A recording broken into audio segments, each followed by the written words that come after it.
Beauty Forever here. Welcome or welcome back to my channel. Today I'm actually filming a video that I've already filmed twice. This is the third time, so I'm hoping third time's a charm. But today we're filming the keto Q&A that you guys have been requesting for me, so I hope that y'all find this video helpful. Also, I wrote down the questions, but I forgot to write down like the names of the people who asked them, so I do apologize that I'm not able to give you like a actual shout out, but next time that I do a Q&A I will give shout outs. So yeah, if you're interested in my Q&A keto edition, then just stay tuned. Alrighty, so the first question is, what's the tea, sis? How much weight have you lost? So this is month 6 for me, and I have lost 60 pounds. So I've basically been on average losing about 10 pounds a month. So I'm very proud. It's funny because I had my first long-term goal of hitting 70 pounds by October, and it is June and I've already hit 60, sis. So I am absolutely gagged and I'm super happy. Yeah, if anybody would have told me 6 months ago that I would have been 60 pounds lighter in 6 months,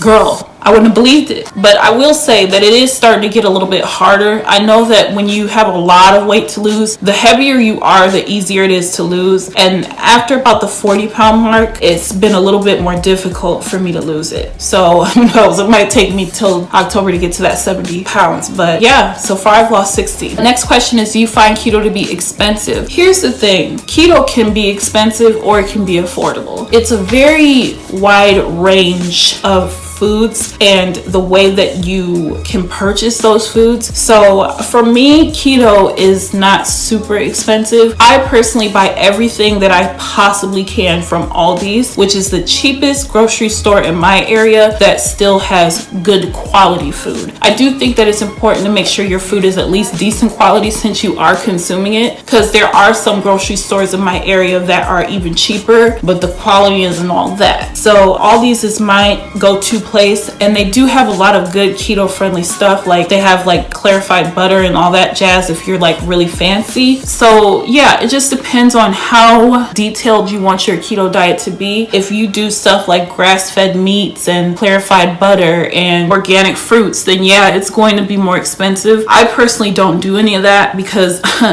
that's not in my tax bracket, so I stay in my financial lane at Aldi's, and then whatever I cannot get at Aldi's I get at Walmart, because that's the next cheapest grocery store with decent quality food. For me, the most expensive thing that I cannot get like at a cheap grocery store is the sweeteners. I personally like monk fruit sweetener. Now that is like the Rolls Royce of sweeteners. If you like something like stevia, you could probably just get that at Walmart for a reasonable price. Monk fruit is more expensive because it tastes to me the most like sugar. Other sweeteners I just can't mess with because of that nasty aftertaste. Monk fruit is the only thing that tastes to me exactly like sugar with absolutely no aftertaste and no impact on your glycemic index. You didn't ask for all that, but I told you anyways. Okay. Do you count your macros with your calories? So I definitely count my macros. I count my macros before my calories, you know what I mean? So as long as my food fits in my macros, I really don't care if it goes over my calories too much, because my bigger concern is making sure that my carbs and protein are in check. So some people on keto don't count calories at all. I use my FitnessPal, and I have a premium account where it counts not only my calories, but it shows me by macro, like here's how much carbs you have left, here's how much fat, here's how much protein, here's how many calories. And I literally, in the 6 months that I've done keto, I've probably gone over my calories twice. So I don't really focus on the calories that much, more so my macros. Next question is, where's the best place to grocery shop? So like I said, for me, I go to the cheapest grocery store with the best quality. So for me, that's Aldi's. Aldi's has phenomenal prices. They have a lot of good sales and they have good quality food. I know not everybody has Aldi's in their area. Walmart is another one. Now Now Walmart, the Walmart in my area, sometimes the fruit quality is not the best. But yeah,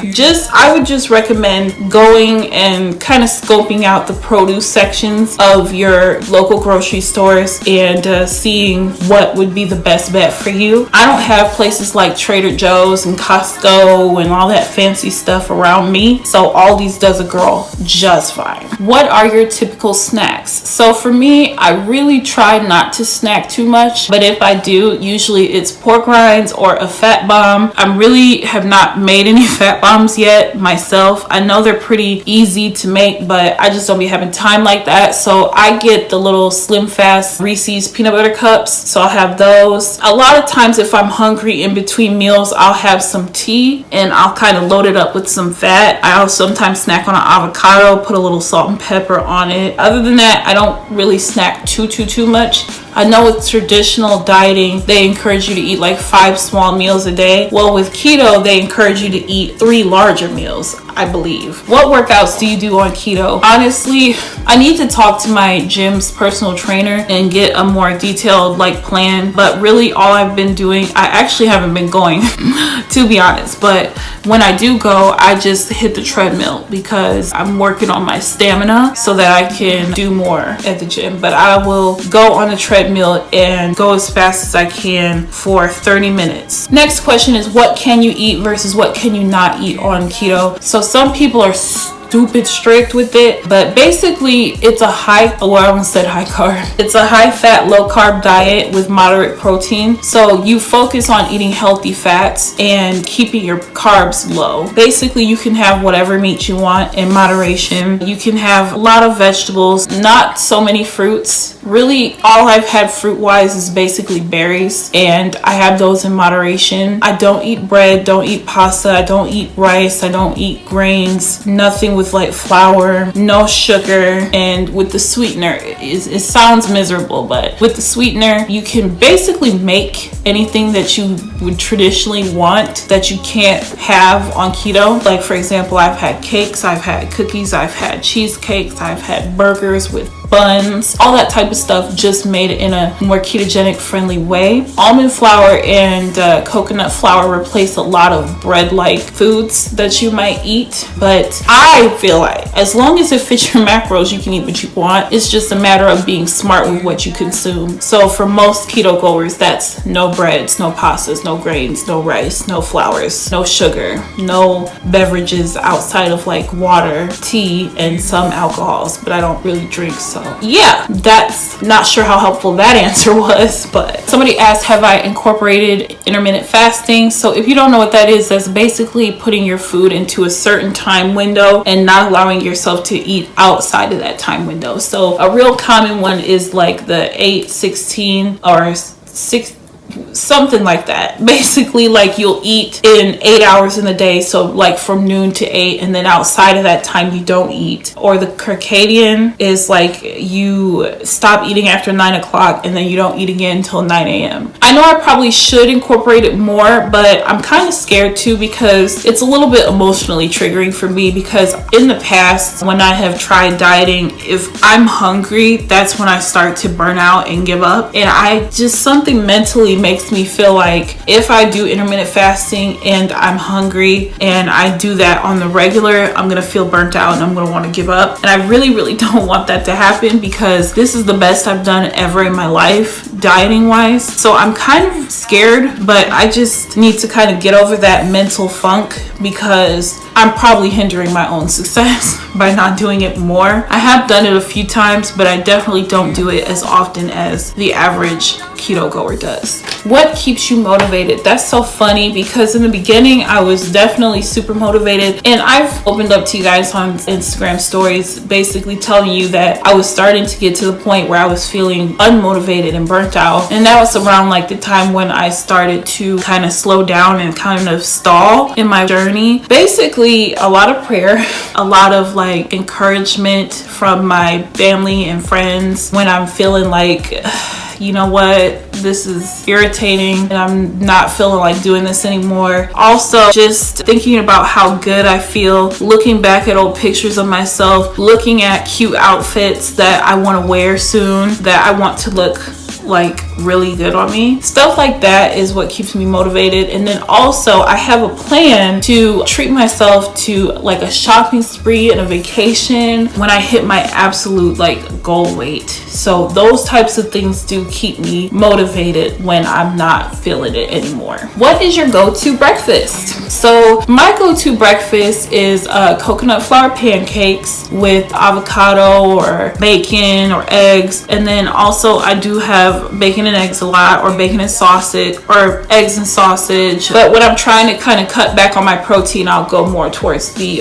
coconut flour pancakes. I do want to kind of diversify my breakfast a little bit though, because you know, it does get a little tiring or whatever. When I go out for breakfast, I have omelets. I try to switch up the omelets quite a bit. That's pretty much my go-tos. Ooh, recently I had a kind of granola cereal that I made and it was so good. So good. So yeah, I definitely want to diversify my breakfast options because I am starting to get a little tired of those things. But okay, next question is, how do you combat your carb cravings? Because I always feel so hungry on keto. If you're feeling hungry on keto and you're feeling the carb cravings, basically don't be afraid to treat yourself to like coconut flour cake or cookies or cheese bread. Like you can make those things in the keto format and it can help you to not feel like you're missing out as much. Also, if you're feeling hungry, then that's a sign that you need to up your fats. I learned that you don't need to like maximize on your fats and your macros, but they're more so there to help you when you're feeling hungry. So like eat an avocado or have a bulletproof coffee or something like that. Yeah, just up your fats a little bit more and don't be afraid to, you know, bake you some brownies or something like that. That is just with keto friendly ingredients, and that should help you not feel like you're missing out carb wise. What do you miss the most about life before keto? So honestly, I do sometimes, very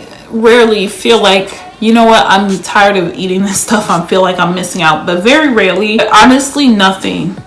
I can't say I'll be doing keto for the rest of my life per se, but honestly I don't miss anything, because right before I did keto, like I said, for the past like year prior, I was so unhealthy. I was literally dying. Like, you guys don't know, I was so depressed. I was suicidal.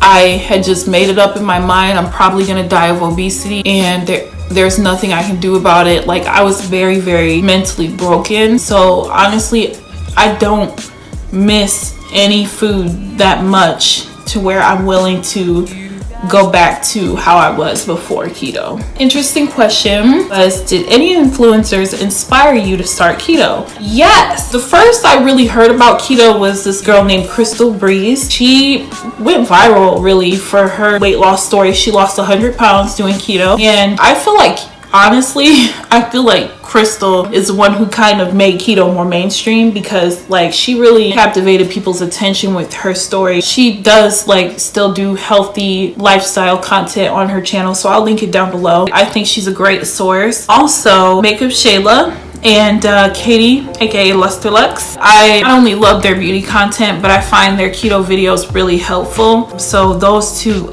inspired me as well. What are your favorite prepared keto dishes? Well, I have one. I don't know if the video's out before this one, but if it is, I will put a link in there. I'll put it in the eye. If not, I'll link it down below when it comes out. But I filmed a video on my absolute favorite one, which is hand-seared scallops over creamy, cheesy bacon sauce.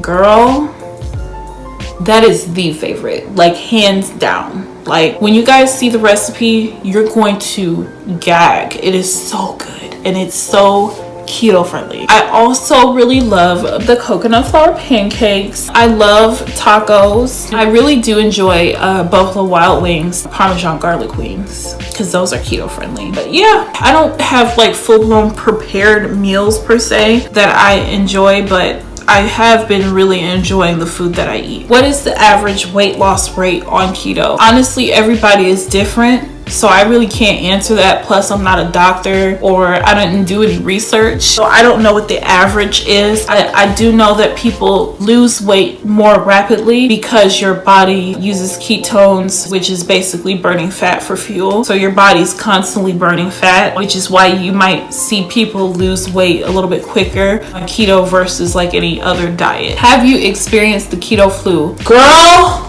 yes, I have. I only experienced it once though, and right in the beginning, but ever since then I have not experienced it. I also will say though, I have not cheated at all since being on keto. So I think that what happens is every time you kind of like cheat and then you try to get back into the swing of things, you could face the keto flu. Basically, that's kind of what happens when your body first starts off into getting into ketosis, because your body's like, what the F is going on? Because you're switching your body's fuel source and your body's kind of fighting it, and so you get sick as a result. But it's not too, I mean, it's bad when you're going through it. It's not pleasant at all, but it shouldn't last more than like 2 to 3 days if I'm not mistaken. There are some pills out there, like I have keto flu pills, so that if I'm ever feeling even remotely like I'm experiencing it, I pop one of those babies right away. But again, I have only really experienced it once, and that was in the beginning of my journey. What are common ingredients that you use in dishes that you make? So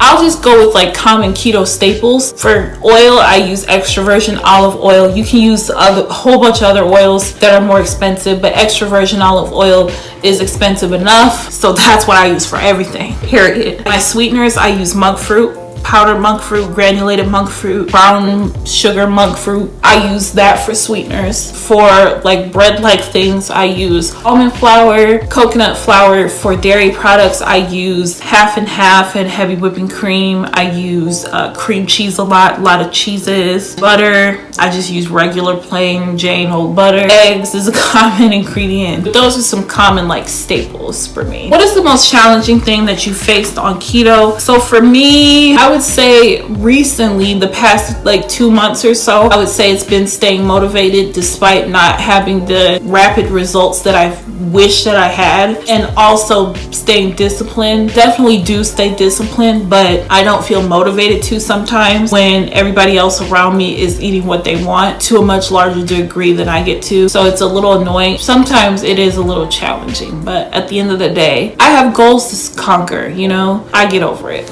Ooh, now this is a good question. So somebody asked, have you experienced people talking shit or told you that it's unhealthy to eat how you do on keto, and how do you handle it? So I know that something that's very common for people who are on keto is that they will have people criticize them because it's new, it's different. A lot of people, when something is different, instead of researching it and forming their own opinion, they call it stupid. They call it dumb. You know, they don't take the time to educate themselves on what they are criticizing. When you hear high fat, that doesn't sound healthy. It sounds like you're just stuffing your face full of junk. And so people hear that and then they criticize you, they talk shit, they try to make you feel like, oh, you're just gonna clog your arteries and all that shit. At the end of the day, what bill of yours are they paying this month? Are they paying for your groceries this month?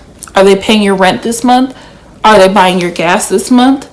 Are they buying you clothes this month? Are they getting your nails done for you this month? If they're not contributing to your financials, who the cares what they think, sis? Literally, like, who cares what they think? And even if they are contributing to some of those things, who cares? You know why you're doing it, and you know what you tell them? My results will... You know what you tell these hoes? My results will speak for themselves. Thank you very much. Who cares what people think, you guys? Don't listen to them. Not many people have said something nasty to me. I've been very blessed in that people have been very encouraging of me, actually. But if somebody fixed their mouth to say something negative, I would say, where was your concern for my diet when I was big as a house? When I was dying? When I was suicidal? That's just me, though. Like, that's my personal... Where was your concern for me when I was stuffing my face with junk? Oh, that's right, it wasn't there. It's only here now that I'm actually making tangible changes, so you can kiss my ass. Who cares what they think? So that's how I would handle it. Just them and let your results speak for themselves. And when you hit your goal weight, you know what they'll be saying? Oh, I'm so proud of you. I knew you could do it. Bitch. Okay, somebody asked, how the F do you be eating all those breads and cakes and pancakes on keto, sis? Spill the tea. So that's what I'm talking about, guys. You can have bread-like things. You can have pancakes. You can have cakes. I've had more desserts on keto than I have had all year traditional dieting. Like, you can have all that stuff. The main things are coconut flour and almond flour. You need those to make a lot of like keto treats and keto breadsticks, keto bread, keto hamburger buns, keto pizza, all that jazz. But it can be done. Okay, you guys, so the last question is, what are the biggest physical changes that you have made? So naturally, losing 60 pounds, my frame is a little bit smaller. It's funny because in my mind, I still feel like I look as big as I did in January, but the first time that I noticed like, wow, I really am getting smaller, is when I was looking back at some footage from some of my older videos, and I realized that my face has significantly decreased in size. I also took a 6-month progress shot. I don't feel comfortable sharing it just yet with you guys, but you will see it eventually when I make a little bit more progress. But my body is smaller, even though it felt like it wasn't. Other than just like appearances, I am losing a lot of weight in my arms. Like, I'm starting to have some loose skin, kind of shook. Besides those things, like my feet don't swell anymore. I used to have this darkness on the back of my neck that was an indicator of me being pre-diabetic. That is gone. Also, I have a lot more energy and a lot more stamina. Like, I used to not be able to take 20 steps without like being completely out of breath. I used to not be able to do more than 2-3 things in a day without being drained, like physically exhausted. And now I'm able to live life a little bit more. Also, my mental health has been astounding in comparison to what it used to be. I still have my times and my days, but for the most part, overall, I'm a lot better mental health wise. And spiritually, I am a lot closer with God as well. And it's amazing how a diet can change so many factors in my life in a positive way. So yeah, those are the biggest ways that I have changed. Alrighty guys, I hope that you found this Q&A helpful. If there are any other questions that you would like to know, leave me a comment and I can answer those for you. If you enjoyed this video, please give it a thumbs up because that helps me out a lot, and leave me a comment. And make sure you subscribe so that you don't miss out on future health and beauty content. Click the bell icon so you can know exactly when your girl uploads or whatever. But yeah guys, thank you guys so much for watching, and I will see you in the next video. Bye.